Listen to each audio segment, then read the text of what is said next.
Oh yeah, no, we should have. Oh, we should have some intro graphics, like a news show. Oh, it's catching this screen. Right, I have to. Sorry for the. You guys get to see a behind the scenes glimpse for a little bit. I had the. No, it was just the stream.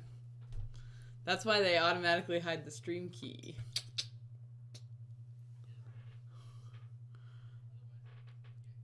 Can can some can somebody other than me check the stream? Okay, so do we have audio coming through? Okay, perfect. Great. Wow, I'm so proud of my own troubleshooting skills. Oh, I can breathe again. Yeah.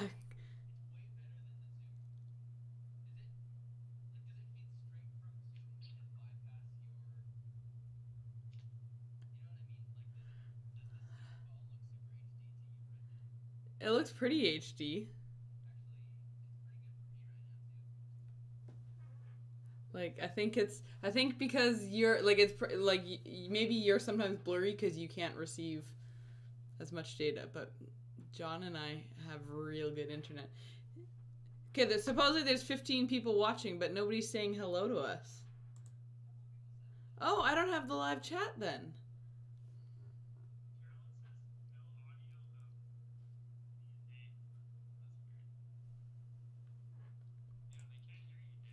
Oh, okay. Let me try audio.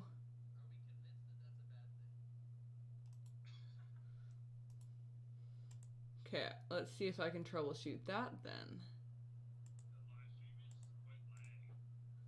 It shouldn't be that lagged. It should only be like a few seconds. Okay, let's see if I can do this. See, this is why we go live early. Audio output capture. Add source. Add a new source. Add source.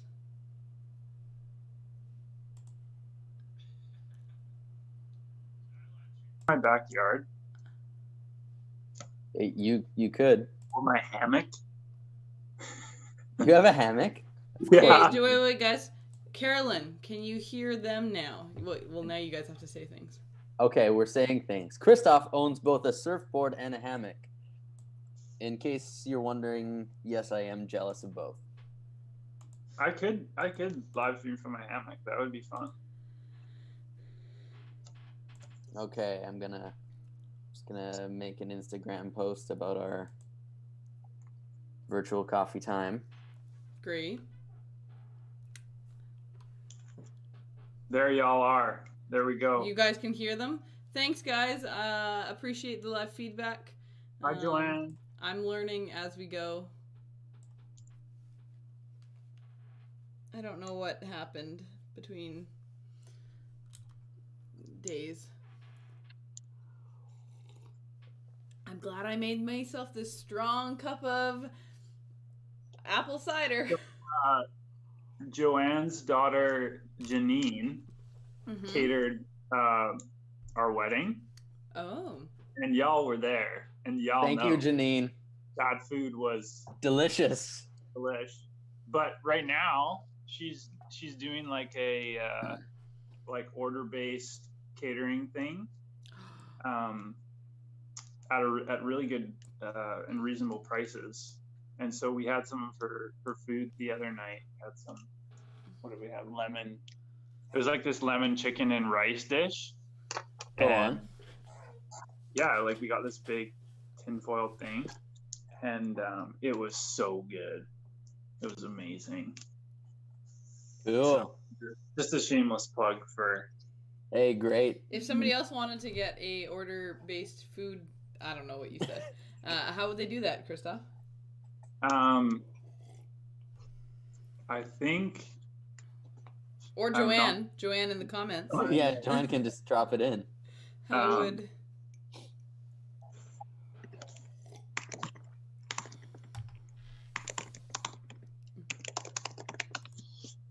Get there these you go. Results to you. live. So what else is going on? Yeah, I'll get back to you guys. Oh, I'm like literally like decompressing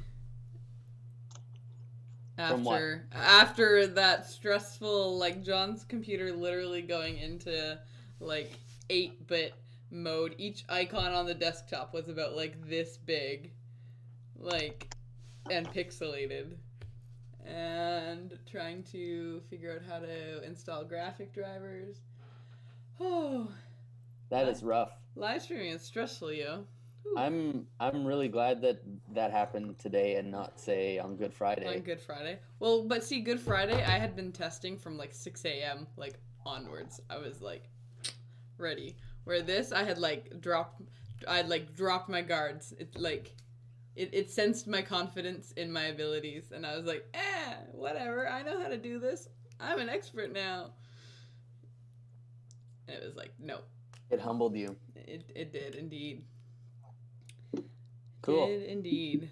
No, right now I'm just I am planning. We've got some fun stuff planned for this Sunday, for kids' church. So I'm planning how I can have a conversation with 4 clones of myself. Cause you know that sounds like it's gonna be fun. I think if there were 4 clones of me, we would wind up fighting. Now, see, because we're talking about all the different ways that God finds joy in us. And so, like, there's got to be, like, a version of me where it's, like, I'm, like, a songwriter and, like, singing joyful songs. And then there's the joyful version of me where it's, like, the story of the lost coin. And it's, like, delighting in when the lost are found. And then, then some coming from the Psalms, like, God takes us out of, like, places of discomfort and brings us to happy places. And so for that one, I'm going to be, like, wrapped up in my, like, super comfy sweater. And all of us are just going to be talking about how God finds joy and delights in us. Rather than, you know, just like sitting up there like judging us. And so I was like, how can I do that in a fun way? I should have 4 clones, 5 of myself on screen. Good stuff. What have you been doing that's fun, Christoph? Sorry, I just have to mention Carolyn's comment. Oh yeah. It's so funny. She said computers are like kids, they wait until you have them figured out and then they completely change. So cute. And I said if only we could install the latest update. That'd be so good, hey Dave? Like Rosie you install the sleep update and then she just like starts sleeping better again. That's true, yeah. Although she came prepackaged with that one, so that was pretty good. Oh great, out of the box. Yeah. But yeah, bold of you to assume that we would ever think we have them figured out. Yeah, true.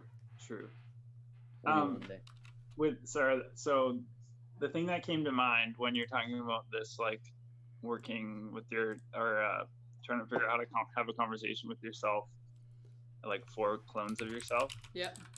I think like if this were possible, like a really meaningful like learning experiment or experience would be like having to like work with yourself. Like a simulation where it's like, okay, this week, like for all Christoph's tasks and projects, like he has to work with himself. Like when you have to do like a leadership team, like team building activities, and like one person is like the hands and one person is like the eyes and one person is the mouth, except it's all just Christoph. Yeah, if you could somehow like remove yourself and then, I don't know, I think that'd be so wild.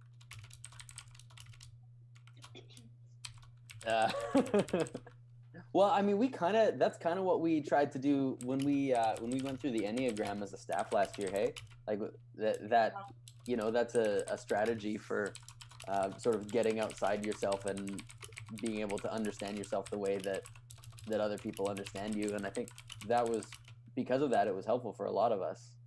Yeah. Yeah, that's true. That's true. But yeah, I remember it was tough. Like, and when we read the book, like the Road Back to You, and we were reading the chapters, and it came to the chapter that was my type, and I think he even says in the book at the beginning, he's like, "You're gonna read your chapter, and it's gonna feel like everyth's a critique," and it's not. But yeah, I think we probably all felt that, where it's like, "Oh yes, those are all my foibles." My foibles. So true. Yeah. I'd be curious, like, Dave, what's your perspective? Like, has that changed how we operate? Or at the beginning, he's like, yeah, I think there are little ways that we, like for me at least, we just to catch you guys up who are watching. Yeah, we like the Enneagram is kind of this personality profile thing that's used by a lot of spiritual directors and stuff, and I think it comes out of like an ancient monastic tradition, and we went through it last year as a staff.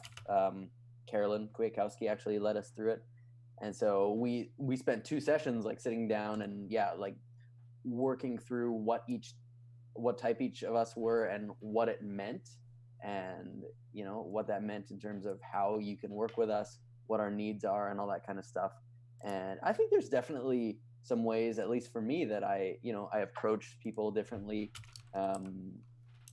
knowing, having explored their personalities a little bit more. And I think we probably all give each other a little bit more grace than we would have before, because, and that's the thing, right, is when you kind of, walk a mile in someone's shoes, like when you understand someone a little bit more deeply and know what makes them tick, you give them a little bit more grace, because you're like, oh no, they do something that you wouldn't do, and you're like, oh, they're not actually just being a jerk, or being considerate. I think we just need like well, right now maybe we can just have it like, maybe part of our names on Zoom should be like our like number or something. I once worked in an office where we did not Enneagram but Berkman, and we would get like colored blocks, and just whenever you walked in somebody's office, like we all had our colored blocks like stacked up on our desk, and like it would be like an immediate like reminder of like, oh right, this is how I'm gonna approach this person. Or if I'm talking to this person and getting like offended by the fact that they're telling me how to do a job that's not them expressing, like lack of trust in me, like that's just like they're very action oriented, and it was like such a good tool for like inter-office dynamics of like that constant reminder of like, oh right, like people don't all think like I do. Yeah, totally. What number are we, Dave? We're the same. Oh yeah, Dave the 4. Sarah, right, Christoph, were you a 9? Yeah, I was a 9. You're a 9? Okay. So yeah, Dave and I are 4, which is what's the word for that? They have 2 words. One is the. It's like, isn't it like the romantic or something like that? Yeah, but not like love romantic. No, totally, yeah. It was, and the other one was, I think, the individualist. Was that right? I think so. That sounds right. It's like the individualist. Yep, the individualist. Yeah. So that means that we're moody and creative, and and occasionally self-absorbed. Yeah. Expressive, dramatic, self-absorbed, and temperamental is what the Enneagram Institute. Wasn't it like you? I couldn't remember. What was like the heart? What was like the heart aspect of your number? Like, it's that you go through life feeling that like you mean like your wound. Like I think they all have like a wound. So here I'm just looking at the Enneagram Institute. Our basic desire, is that what you're thinking? The basic desire is to find themselves and their significance, to create an identity. That's how this website describes it. Our basic fear is that we have no identity or personal significance. Yeah. And that there's something missing, Mm-hmm. or that we're like broken or incomplete in some way. Man, are we having a therapy session? Why not, right? This sounds like what I talk about every week. Yeah, so that's and then Christoph is a 9, and a 9 is a peacemaker. Oh yes, right. So which makes him the one who like will go out of his way to make sure that conflict is avoided. Generally not someone who like stands up, right, Christoph, or contradicts. Yeah. Sensitive to conflict. What else, Sarah? That's all I'm remembering off the top of my head. Oh, Well, I think like I'm for me, one of the things that stood out was like the 9 seemed to have an awareness and an understanding of like all the other numbers. So it's like it was easy for the 9 to be like, oh, like I understand what you're like, what you're feeling, or like what it's like to be in your shoes, kind of thing, or to see things how you're seeing them. I think. Can we seems like the 9 is clearly better than the 4. 9s are accepting, trusting, and stable. They are usually creative, optimistic, and supportive, but can also be too willing to go along with others to keep the peace. So far, only like one bad thing, and the bad thing is like actually like, you know, when you are like in a job interview and they're like, "What's your weaknesses?" and you're like, "I work too hard." Like, turn your weakness into a strength. I'm too accommodating. Too willing to go along with others. Yeah. Oh man. Yeah, which is like something that I had to like. I mean, yeah, it's like confronting, but I think it was a good learning thing for me to realize that sometimes I did need to like stick to my guns and not just be like, yeah, whatever you guys want, it's great. Gwen would just like to point out that they all have negative sides, but you know, we probably resonate with our negative side since we feel a sense of loss, like that we're incomplete, and so we're like just focusing on the 4 has like melancholy is part of the like. Yeah, but actually, do you not actually resonate that? I can remember. Oh, 100%. Like man, dude, like I still, if I need to be like creative, I'll like put on like my sad music, or like I'll go back and read like my like diaries of like my hardest lifetimes, and then I'm like, okay, now I am ready to create. Right. Yeah. Or I do the thing where I'm like, no, I'm like, I just know that I'm not gonna be productive or creative if I'm not in that mindset, and so like I'll wait, and then it's like 1 a.m. and I'm like, I am now ready. Right. Yeah, me too. And a lot of the most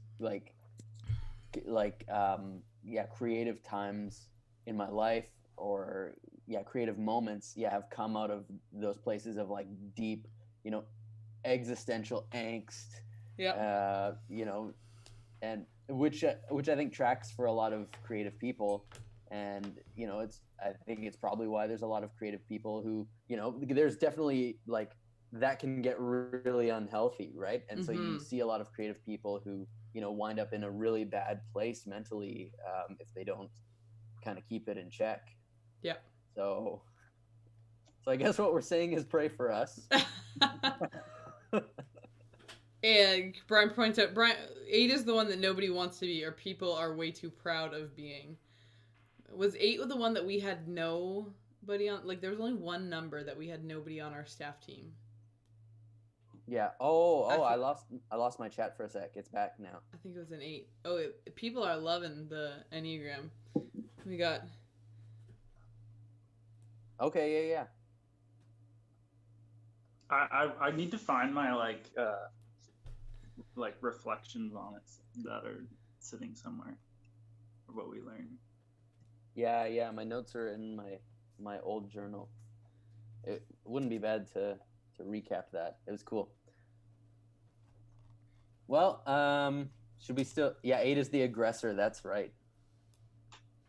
So if you guys are interested in Enneagram, you can check out the book "The Road Back to You" by Ian Morgan Cron.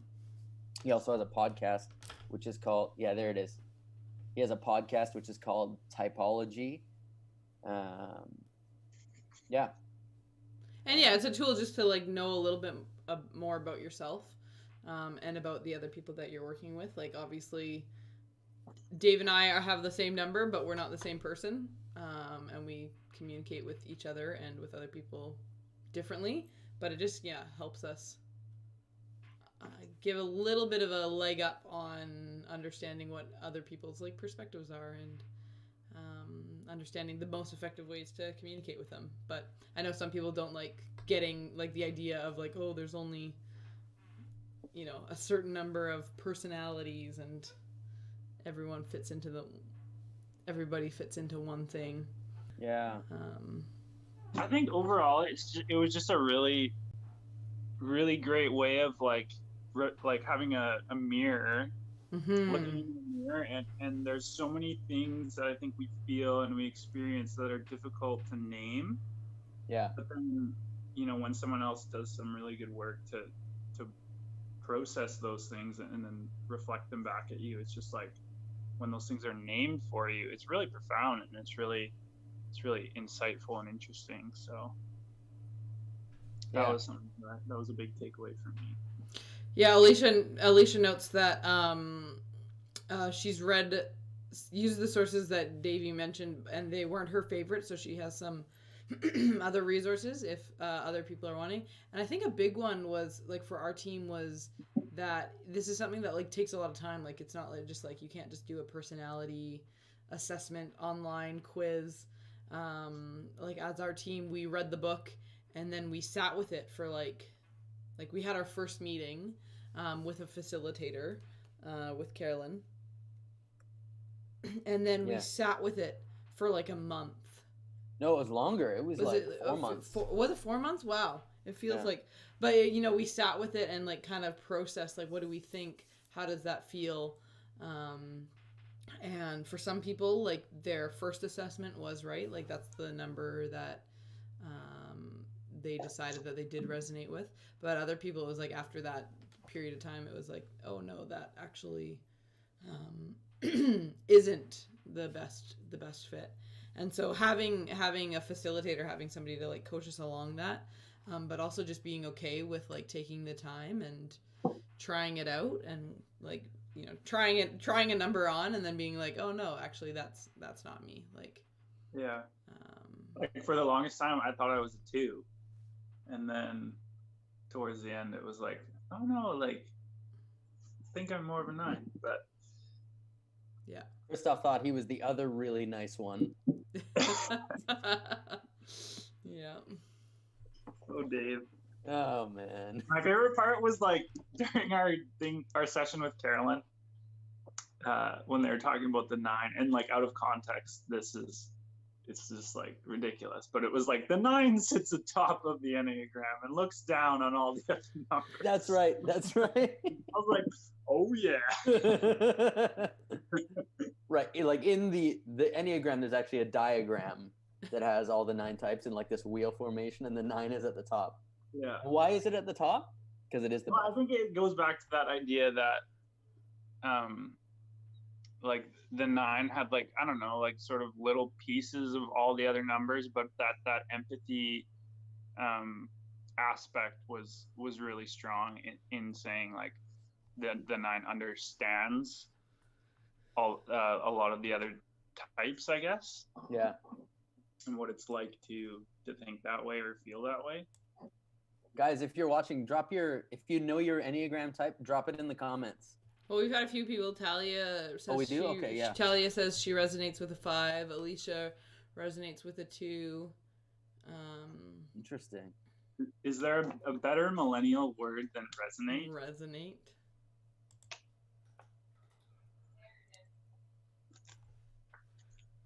What else we got?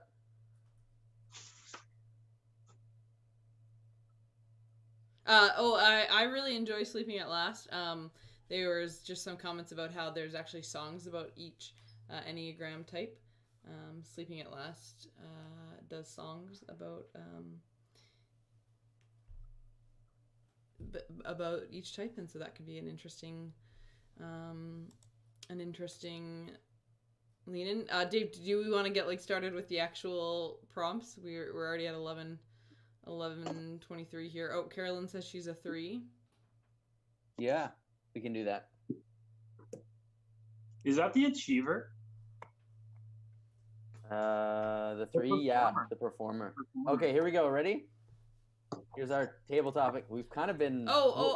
We had a request a few weeks ago. Just in case there's anybody else tuning in, do you want to take a moment to introduce yourselves? And Dave, we should probably introduce the stream as well. What we do. Introduce today. What? Introduce what we're doing today. Oh, actually get started, for real? Yeah. This was all pre-show. Okay. So, ready? Good morning, everyone. Welcome to Virtual Coffee. This is a ministry of South Langley Church. And this is our midweek connecting time, just trying to recreate some of the informal connection that we can't have right now because of the COVID-19 pandemic. I'm Dave, and I'm the lead pastor at South Langley Church. Joining me are Sarah. Sarah, introduce yourself. I'm Sarah Zaschek, the director of children's ministry at South Langley Church. And wannabe tech guru, just trying to make it by on this computer. And Christoph, introduce yourself. Hi, I'm Christoph, and I work with youth. Awesome. He works with youth. Okay.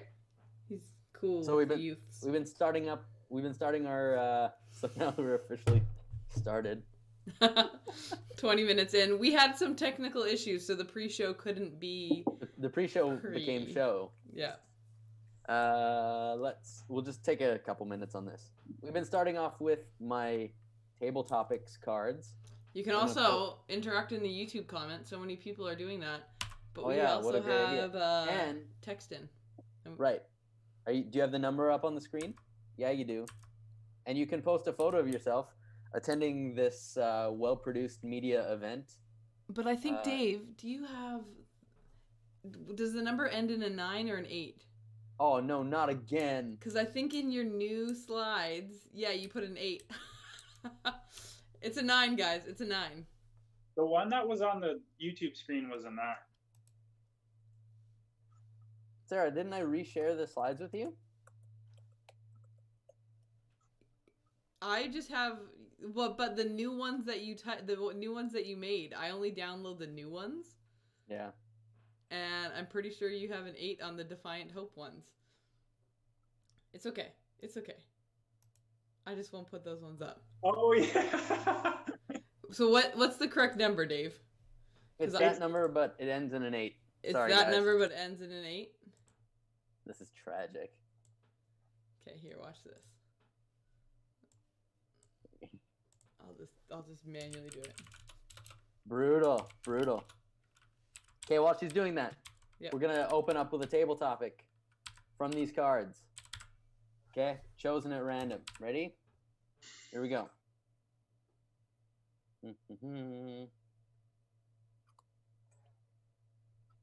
Oh, wow. If this Friday could be a holiday, what would you celebrate?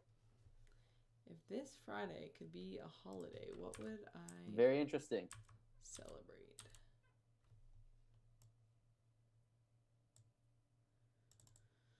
Oh, I think we're going to need... It's weird that last Friday was a holiday. I know. What would you... What would I celebrate this Friday? Oh, well, one of the girls that I help take care of, it's her 11th birthday this Friday, so we could celebrate birthdays. I know of a number of kids. I've been having some online chats with kids during this time, and I know a number of kids are taking like the route of celebrating half birthdays. Since they can't have like birthday parties during this time, they're just deciding, hey, instead of having a birthday party in April, let's have a birthday party in whatever October or November or whatever the the opposite time of the year is, and have a half birthday instead. That's a good move. I should have done that. Yeah, right? Carolyn says end of pandemic day. That's pretty good. Yeah. I mean, since we're dreaming anyways, let's just go ahead and say it should be end of pandemic day. Oh man, you guys, we are gonna party when this thing's over. Totally. Yeah, that's like, I feel like that's a good question too. Is like how will you celebrate, like when the day finally comes where it's like, Yeah. I know it's not going to be like night and day, but I'm gonna pet dogs. I went for a walk last night and I was like, I'm so sad. I can't pet all the doggies I'm I'm passing. gonna go around and like just hug everyone. If I don't know them, just be like, just bring it in. I know. I was thinking, like, on our first Sunday back at church, we should have like a receiving line of just like the pastoral staff, where everyone, just like as people are entering the building, just like bring it in. I would love to do that, but I feel like they're gonna let us gather before. Yeah, before we're allowed to hug. Yeah, which is kind of sad. Like the really sad thing is that like end of pandemic day, like it's gonna have this long tail, right? Yeah, totally. Yeah, so that's why I said the other day that we should have like 2 celebration points. Like we should celebrate when we get back together, and like that can be a fun thing. But also like when we're like, we should just like set a day in the future. We're also, lots of people are celebrating and end of pandemic day. Carolyn also says she's gonna go visit her kids and her new grandbaby when this is over. Oh man, yeah, that's a good idea. John and Esther texted. They said virtual choir was amazing. Thank you for putting it together. Great. It'll be so nice to actually sing together, though. That will be a celebration point. And they say we will hug everyone. Oh. Yeah, it's gonna be pretty great. Though I will say, like, this Friday was one of my first, Monday. Once the Easter choir video was done. It was probably one of my first times to just like kind of like step back and relax. John and I watched 3 movies, and it was all movies that I've never seen in their entirety. So like we watched The Truman Show, which I've always just like tuned in. Everyone talks about that movie. Honestly, I have never seen that movie. It's good. You guys should watch. That was always one growing up, where if my dad saw it on TV, he would put it on, but I had never seen the beginning. Same thing, Castaway. We watched Castaway. And again, had never seen the beginning of that. And I don't even think I've ever really seen the end of that. Like, that was always like I've seen the middle hundreds of times. Okay. And then watched The Terminal, which is one that I remember being released and had wanted to see it, but never got around to it. So if this Friday was a holiday, I would say it would be like movie binge day. I think for me, if this Friday was a holiday, it'd be like work outside day. Oh yeah. / like gardening day / like plants day.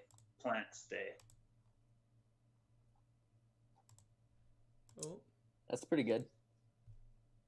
Yeah, I don't even know how to answer this question because I'm just, life is so weird right now, and all the things that I would think of celebrating would be like, well, we should wait till the end of this thing. Or pizza day, like I just make pizzas. Pizza day is pretty good. Yeah. But I do that a lot, so. You do pizza day a lot? Are we talking about homemade pizza or takeout pizza? Homemade. Okay. Nobody else is wanting to celebrate? Anyone else in the comments? Something that you could celebrate this Friday? Oh, we had Ice cream Sunday day? Trisha says celebrate all our healths and the people who have passed from this. Yeah. We have a continuing conversation about Enneagrams going on.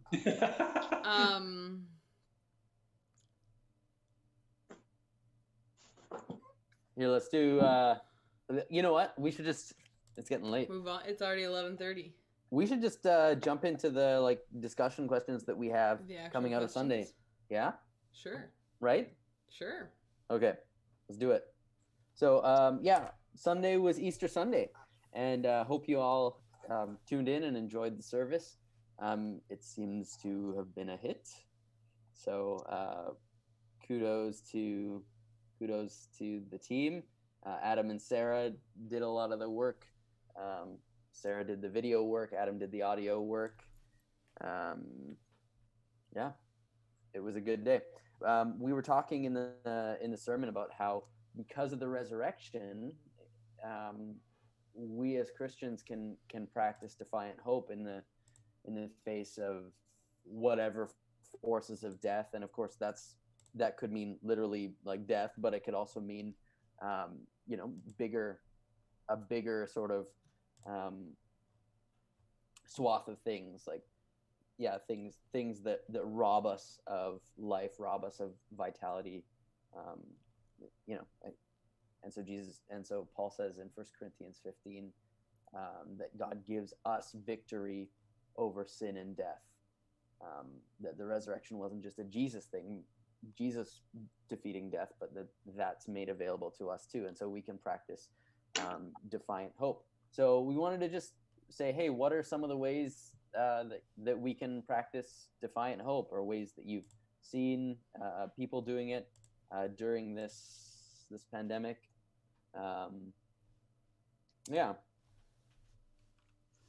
We've had I'll mention we had two people who did things on their front lawns for Easter, like to signify Easter. And so I think actually Vonnie's in the comments here and was talking about. Yeah, she was saying about how even some neighbors were coming by and saying how they had I believe I saw pictures of an empty tomb. So they made like a tomb on their front lawn, and then they had it changed during the weekend. So here, look, this is high tech, right? Like, I'm gonna hold it up to my camera. Love it. Whoa. That's cool, right? And then similarly, we had Joe and Judy. Let me get it here. Who they actually did our daffodil cross thing. Oh, that's awesome. Yeah, they recreated it. They had a social distancing meeting with I think their grandkids, and man, I can't find it here. Yeah, well, as you're looking for that, Vonnie had mentioned that they had neighbors looking at it, a lot coming back, neighbors coming back to take pictures of it or with it. So, really kind of seemed to, what? In taking pictures inside. I don't know about the inside it, but, really sparked some engagement in their community. So that's very cool to see. I would love to know details on how they made that. Yeah, I can't for the life of me find this picture that they sent me. But they did the cross transformation with and socially distanced with their family. That's right. Yeah, here it is. I got it. So here they made their own cross and they all put flowers on it. That way. Oh, very cool. Yeah. So that. And I think probably everyone who's watching knows that that's the Easter tradition that we do at South Langley that we weren't able to do this year because we weren't gathered. So it was neat to see someone do that. I thought it was so cool. Caleb's technical abilities for making. I don't know if anybody else did the online drag a daffodil onto the cross. Let us know in the comments if you went on the website and dragged. I definitely did. Daffodils onto potentially the cross. Multiple times. And Christoph was like, nope, I did not. But you know what? Like Caleb just threw that together. But like, there are people, like, we had a number of comments from people who were like, "Oh, this is cool. Like, we feel like we're still kind of, carrying on that tradition." So good on you, Caleb. Who's probably not watching. He's probably off praying or something. I just, I appreciate as I was working on it, and maybe this is almost actually answering your question. One of ways to practice Defiant Hope.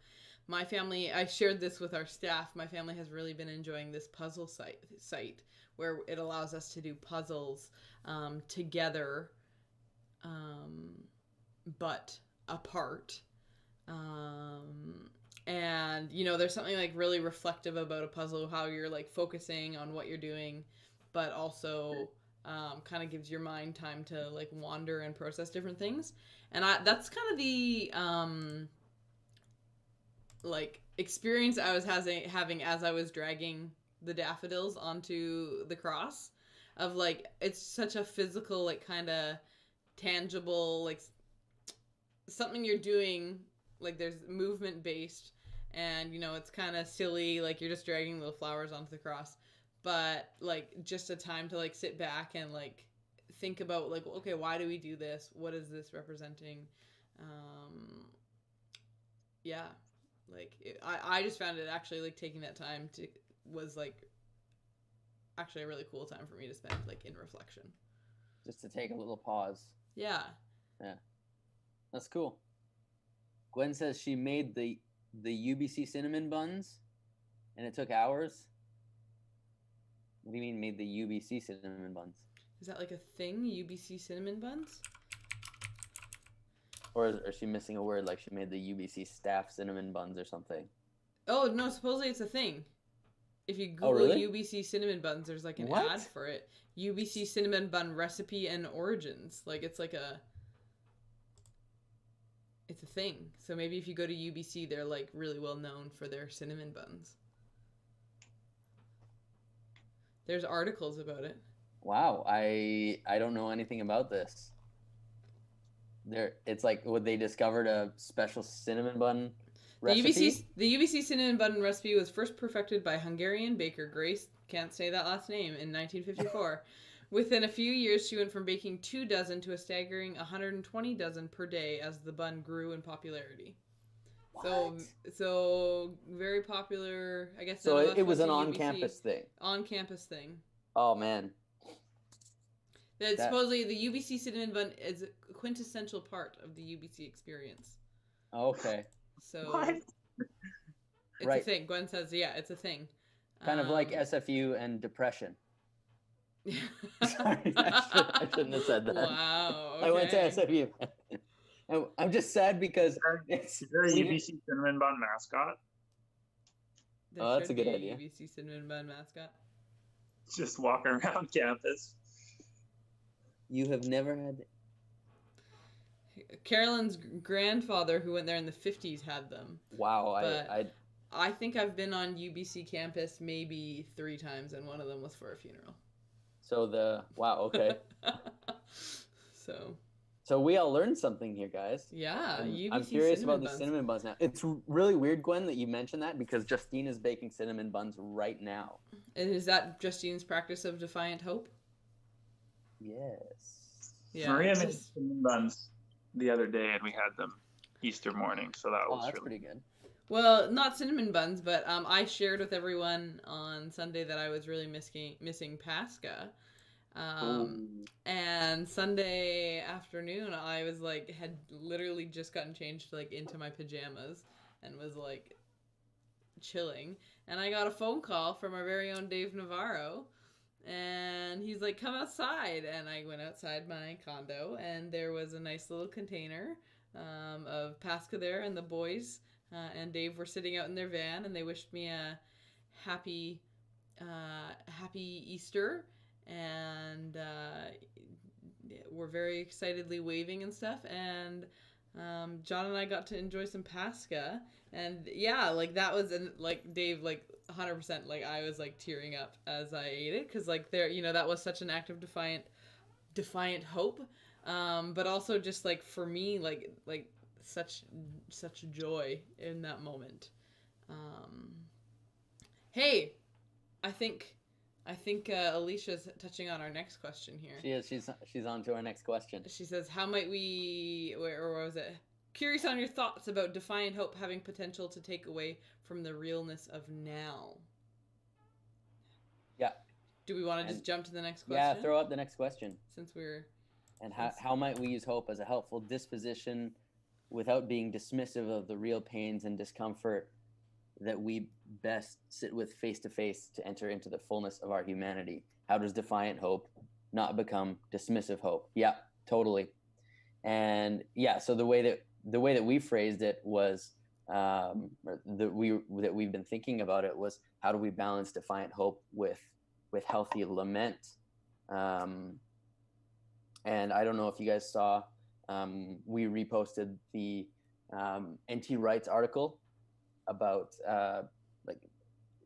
about responding to the pandemic, and his take was, that Christianity doesn't give us easy answers to the why there's a pandemic, but what Christianity does give us actually is a rich tradition of lamenting tragedy and of processing, and of the faith journey being a journey of processing both joy and sorrow. And so, yeah, he talked about, his article was mainly about lament. And yeah, like Alicia, the thing that you're identifying about dismissive hope, I think is totally true. And I think that that's one of the things that we wrestle with as, in shaping a Christian narrative. And there are branches of the church that, are, the word I would use is triumphalistic, right? Where, you kind of, they give off this vibe that you have to be like, you must always be upbeat. You must always be, thrilled about everything. God is always blessing you. And if you, if your experience is something different, you're, there are questions about, have you truly been faithful? Mm-hmm. Yeah. And so you almost have to pretend that you're fine. And so that's not what we mean by defiant hope.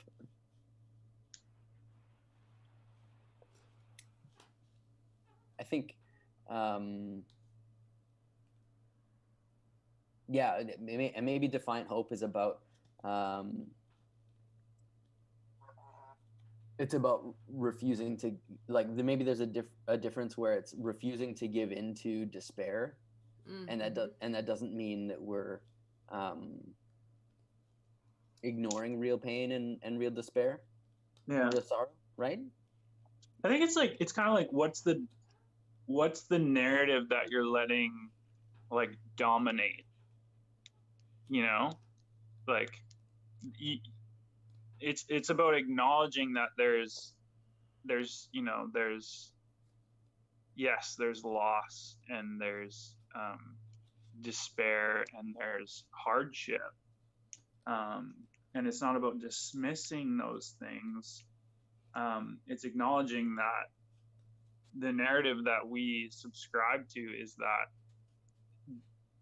the end result and the truth is that Jesus like has the final say.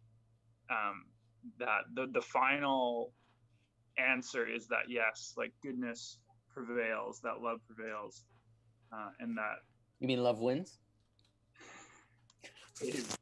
Don't you dare put words in my mouth. Right? And so I think that narrative is almost like, it's way stronger when we have to acknowledge that the counter narrative as well, that there's despair, and because it gives that more power, I think. Does that make sense? Yeah. Yeah, I think Alicia also has an interesting question, and it's like, how do we lament together?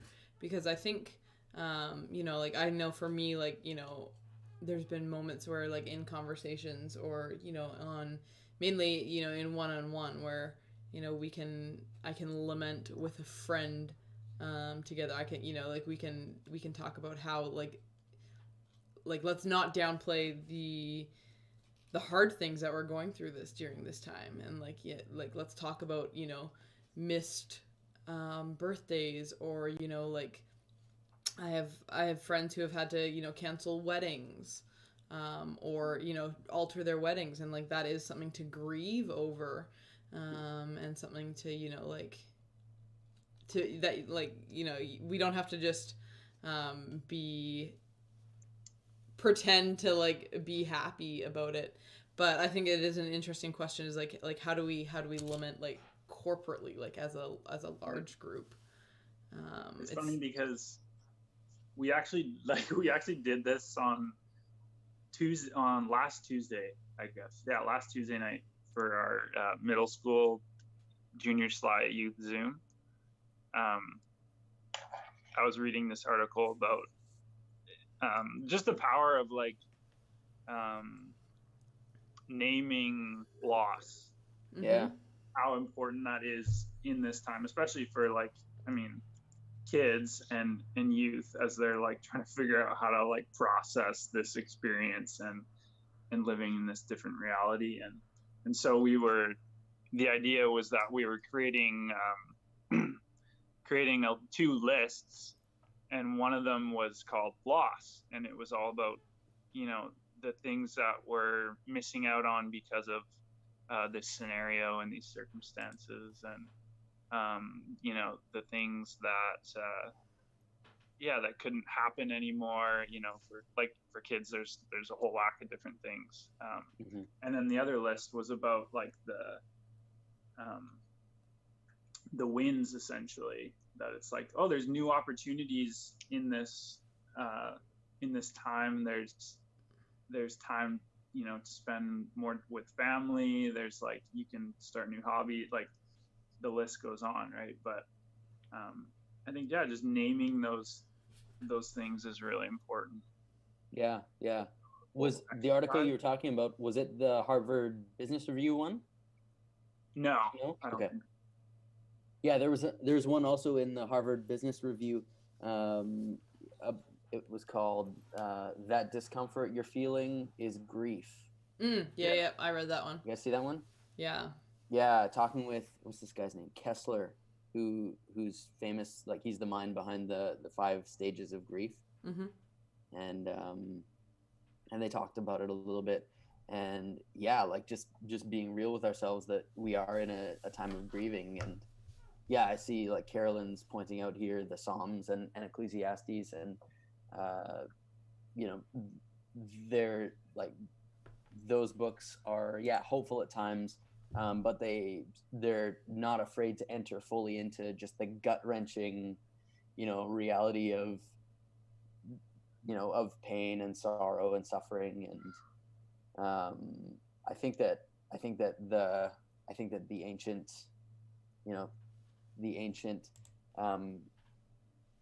Semitic peoples, I feel like they were okay with having a more of an emotional range than we have today. And I think that it's part of a healthy faith is that broad emotional range.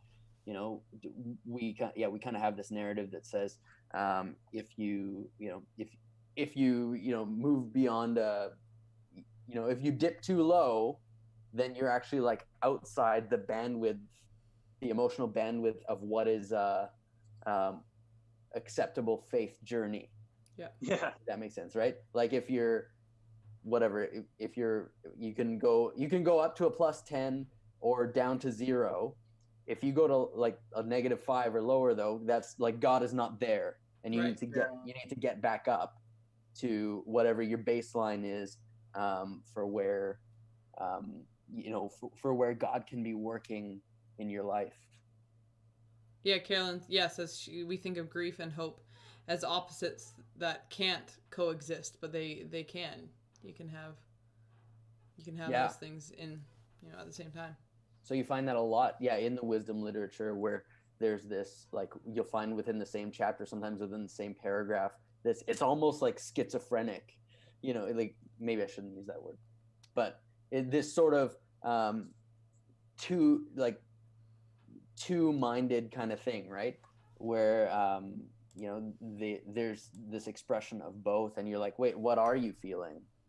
And maybe actually for us as Westerners, we're like, we need there to only be one answer, right? Like, just with everything. And maybe Eastern peoples are more okay with there being two answers to things. How are you? I'm fine. Or versus, how are you? Well, I'm hopeful but also grieving. Like, we would never say something like that. Right. Yeah. Yeah. Cool. Should we just, conscious of our time here? Yeah. Good talk, guys, and we're actually going to be talking about lament a little bit in an upcoming. Yeah, I felt like that was a little bit of a teaser. So keep tuning into our Sunday live streams. We're going to talk about lament because that is a part of the journey that we're on as a society. Yeah. So, like, thank you, Alicia, for bringing that up. And offering some thoughts on it. And yeah, it's interesting. I think I'm continuing to see during the season that, like, a lot of us have the same train of thought, obviously, and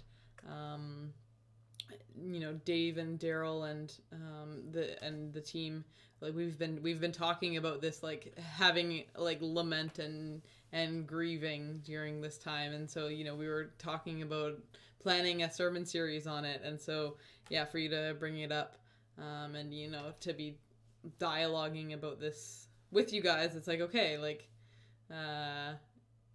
God placed that on our hearts for a reason. Dave, does this mean you're preaching through Lamentations? Oh man, that would be brutal.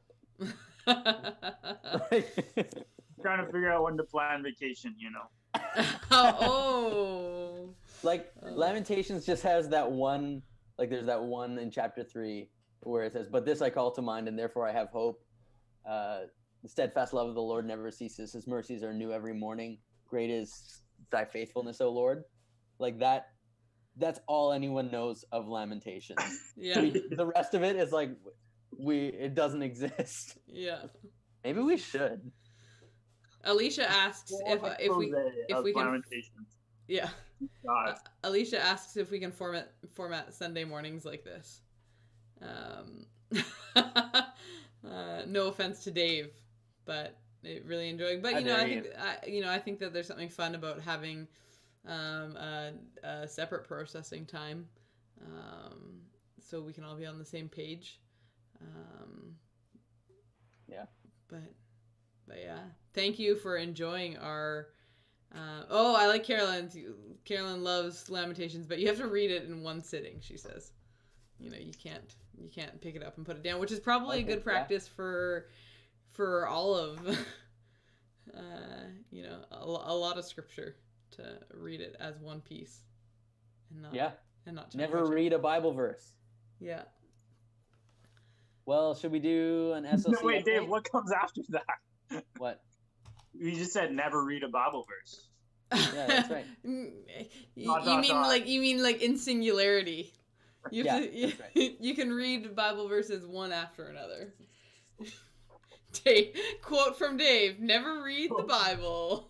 No, I mentioned that a couple of times. That's what our one of the lecturers said it at our MB National Convention Study Conference, National Study Conference. But I do feel like you do need, like, a little bit of a follow-up. Like, never read a Bible verse alone. Never That's read. Right. That's right.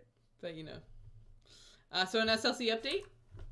Yeah. So what are we doing, guys? What are we doing? I don't know. Easter's done. It's what like, are we doing now? Yeah, like we're all just trying to. I think we were trying to get over the hump of Easter. Yeah. And now we're I mean, really, we're looking ahead at this. I think I said this last week, like this couple of months now that is normally dense with church activity, and most of it's, it's all gonna either get canceled or significantly reformatted. So we're starting to figure that stuff out. We're working on a budget revision. That's where we're at. Sort of big church wise. Just continuing to try and keep people connected and to serve each other well. We have this Hello Church initiative that was launched at the Good Friday service, and so we'll talk more about that this coming Sunday. But basically, we're part of we've joined together with the churches of Langley to try and say to our city, we're here and we'd love to help you in whatever ways we can. And so I think that's got to be a big focus over this next little bit. I saw some people sharing that Hello Church post on their Facebook, and as we're continuing to talk more about it, like continuing to share. Dave will explain more about it this Sunday, but it's great for church people to know about it, but it's also like the intention is for it to be a service for the city. So if you see posts about it, consider sharing them. But yeah, no, I find that I'm like in this like interesting headspace now, is like where it's like, okay, like, yeah, how do we do this longer term? And like, we talked about it before Easter, but in the back of my mind, it was kind of just like, okay, like what are, like, all thoughts kind of came back to Easter. Like, how are we going to make Easter special? How are we going to do this special Sunday online? And so now it's like, okay, like, how are we going to do church for a while like this? And still offer those special moments during this time of year when, usually we'd be, celebrating or having big events on, many weeks of the month. So, but I think all of our programming is continuing. This week's a little bit like, at least I'm feeling that this week is a little bit different because Monday was like a holiday for us. Like, it definitely feels like a long week, even though I've just been home like every other day. But it feels my internal clock is off. But I think, youth still has programming this week, Christoph. Yep. We'll still be doing kids' church this Sunday. Guides coming out on Friday like usual. Youth, Daryl was updating us that life groups are continuing to meet. So if you're part of a life group that hasn't gathered digitally yet, and you're interested in that, get in touch with us and we will make that happen. As we head further into this time of physical distancing, I think it'll be really good for as much like sense of connection and community just to continue. Like, we're kind of out of that like immediate push for connection, and now I think we'll see more people kind of potentially falling away, maybe disengaging a little bit, as they're kind of like, as other things are coming up. I know schooling for a lot of parents has been a tough one to tackle. Oh man, I'm on math duty. Like, I think we have 3 subjects or 4 subjects that we have to cover every day. Yep. So I'm the math guy. I don't love it.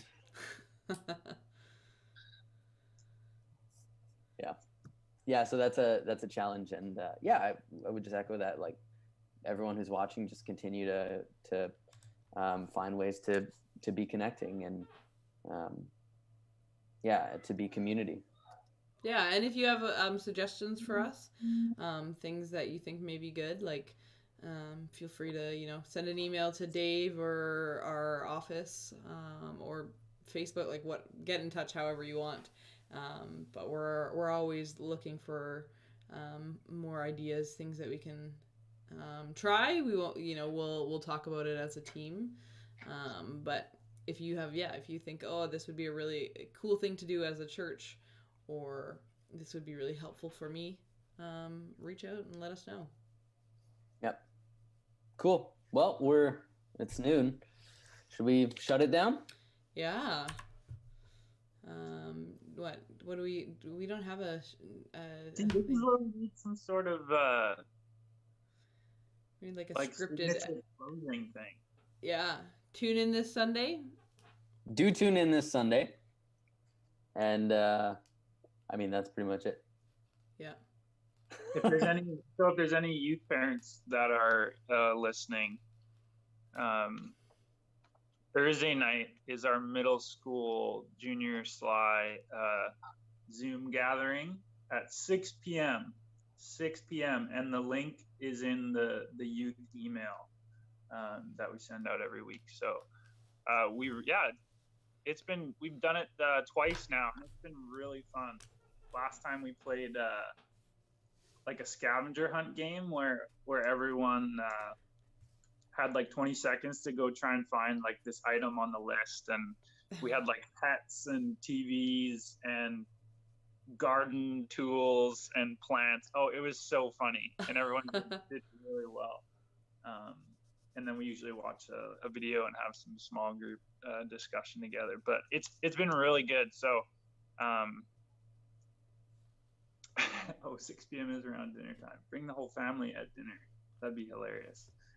But yeah, hope to see you guys on there. So good stuff. All right. Well, I guess we'll sign off, everyone. Thanks for joining us, and we'll see you Sunday. Yes, we will see you guys all on Sunday. Bye.